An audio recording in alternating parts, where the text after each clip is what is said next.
I'm going to take my hand that's closest to her, and I'm going to take my fingers and interlace them. So notice my index finger goes between her little finger and ring finger and comes all the way around. If I do this, not really grabbing right, but just kind of slide. Now, and I do this especially for people that I trust. If I don't trust them, I can show you something else I do. But for right now, in the classroom, I want you to get good at this. Now, I'm going to be doing range of motion with her wrist, but I have to stabilize the wrist. So what I do is I take my outside hand. I don't want to place it right on the wrist because then I'm going to have a hard time moving it. So just slightly below it, and I'm going to do the range of motion of all the ways the wrist can move. Flex the wrist. How does that feel? It's good. And again, she may say it's too much, so I'll just back off and extend the wrist. Notice I'm not putting a whole lot of pressure here. How's that feel? It's good. Okay. Then bring her back to neutral, and I can also go out and in. It's called an ellipsoid joint. We'll talk a whole lot about that. It's a joint that moves in 4 directions. Flexion, extension, and I breathe when I do this. I do it very slowly.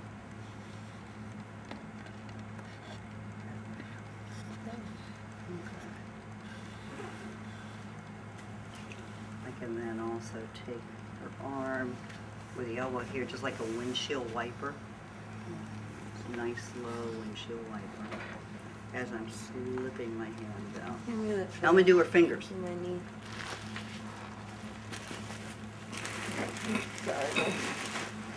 I'm going to start with her little finger and work towards her thumb, just like I did here. Just drop his hand. There you go. Remember how you have to, before you do fingers or toes, if I don't stabilize my thumb at each of the knuckles, and I do some traction, it doesn't feel good. It kind of feels like I'm pulling your finger out of its socket. Her knuckles, here are the big bones here. I don't want to put my fingers directly on the bones. I want to put them just a little bit more proximal to the bones. Proximal would be here, distal would be here, okay? Just wanting to stabilize. I'm starting with a little finger, and I'm not pressing real hard. I'm going to take my other hand. Remember, we start in the inside and the outside. We come in like this. Index finger bent, right at the base. Stand back here. I squeeze, lean back in traction slightly, and then I do shimmy, shimmy, shimmy, shimmy, side to side. Then I take my index finger back, and I'm doing top to bottom. Squeeze, traction, shimmy, shimmy. Right before I get to the nail bed. Now, before I go to the next finger, I need to put my hand back, take my thumb, and lightly brace the next knuckle.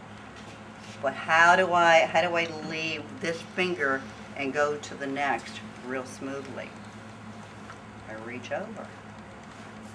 Into it. If I just did this, I'd be breaking contact the whole time. So again, just squeeze, lean, shimmy, shimmy. You do the outside and the inside first. That allows my index finger to slide back underneath, thumb on top, elbows close, shoulders down, compress, lean, shimmy, shimmy, shimmy, shimmy, shimmy, shimmy. I break this hand away to do this. If I did this, I'd have a hard time, so here. Now this movement comes all the way up her arm to her body. Thumb goes in place. I reach over. Remember? Squeeze, traction. And squeeze, traction.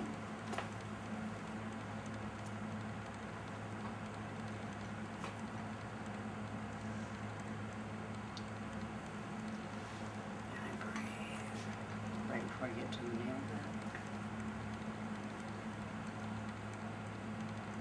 Squeeze, press, side to side.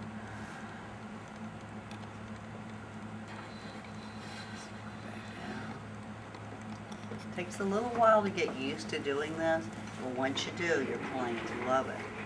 If I just did this, like I see a lot of students do, how does that really feel?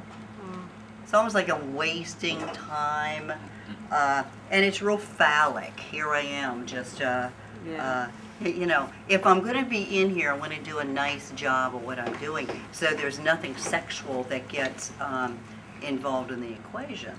So when I put some pressure in there, and I mean, she knows when I do this, there's certainly no funny stuff going on, you know. And then I'm going to get to the thumb. And how you get to the thumb, reach under. Look at this as a little drumstick.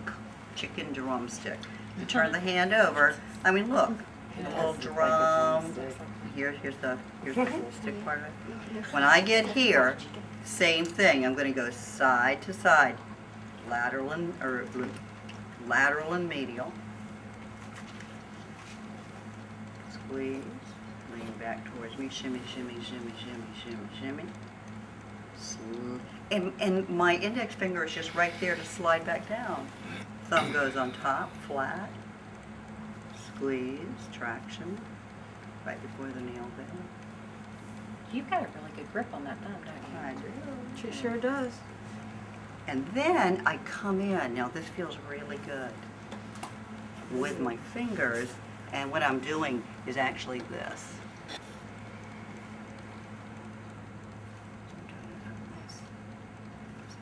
I can feel that all the way in my neck. Traction. Well, I slept wrong, so maybe. But it's good. It's a good stretch. You're doing it to both sides? Both hands are doing the same thing? No. Oh, okay. The other one's Just holding it? getting in that little chicken, that little Okay. drumstick, because it's the thenar muscle, and it gets really, really, really tight. Okay. I'm going to do the other side. I'm going to do it as quickly as what I normally would do it, if you weren't here. Excuse me?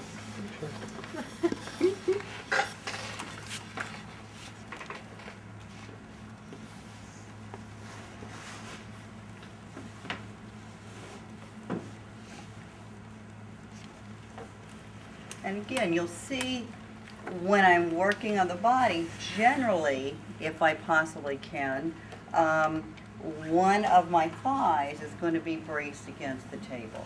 Doesn't always work out that way, but it supports me. Okay? So elbow down.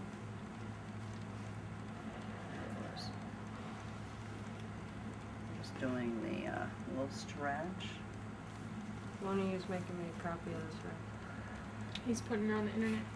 YouTube. Okay. Using my thenar, and again, instead of me doing this, notice I'm taking my back leg and bringing it back a little bit more. So you're seeing my body come down like this. If I don't come down like this, I'm forced to come down like this, and you're going to develop a low back problem. Elbows next to me. Thenar and thenar, just kind of stretch. If I start getting really tired and I don't breathe, how can I do 4 more people? Okay.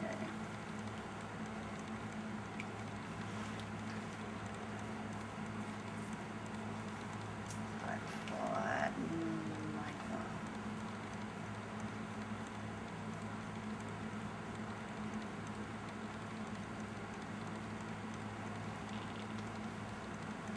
What I'm doing is actually shifting those bones around.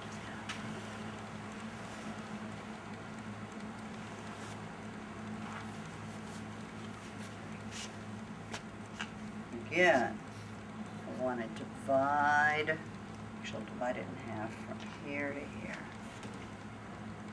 Because I want one of my thenars to actually be touching her thenar, and I want my other thenar to be stretching on the other side. So I compress, squeeze. Notice how slow I'm working.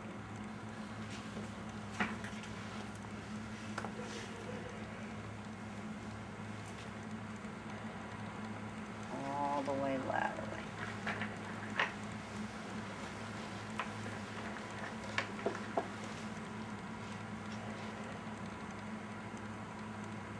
Elbow on table, keeping her wrist not hyperextended, keeping it kind of straight.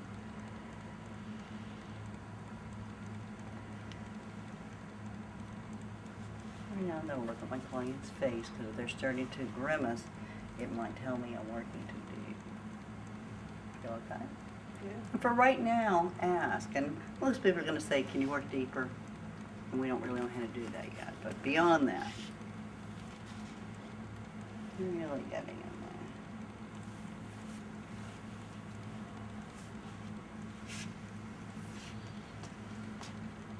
And I had forgotten about this too. I should have picked up on this already, but the wrists, I'll do it now. See, I'm hardly holding the wrist. I want to be sure that my body is not in front of the hand.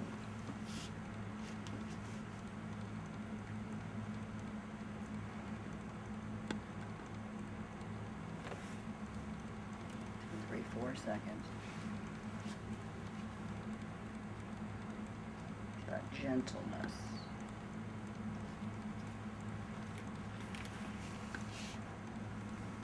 I'm going to do the fingers.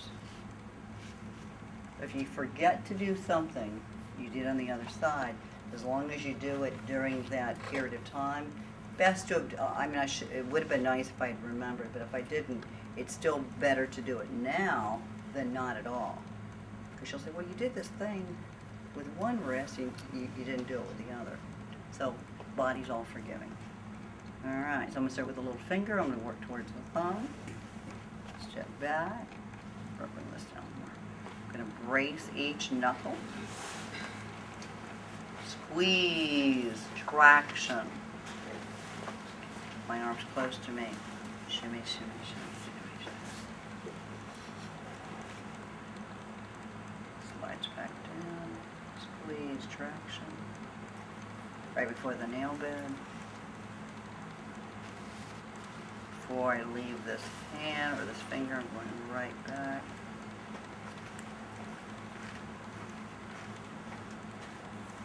Press, traction.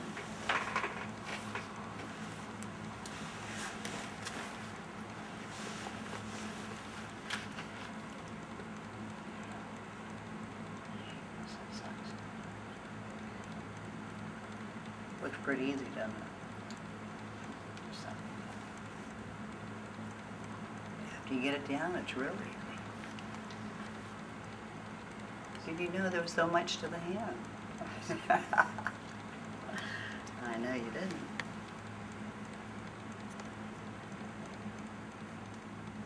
I'm going to go under with my fingers and really rake into the thenar. It's kind of stretchy.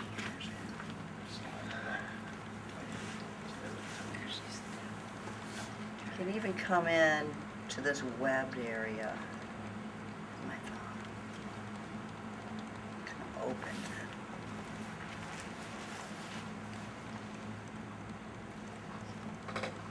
How'd that feel? Good.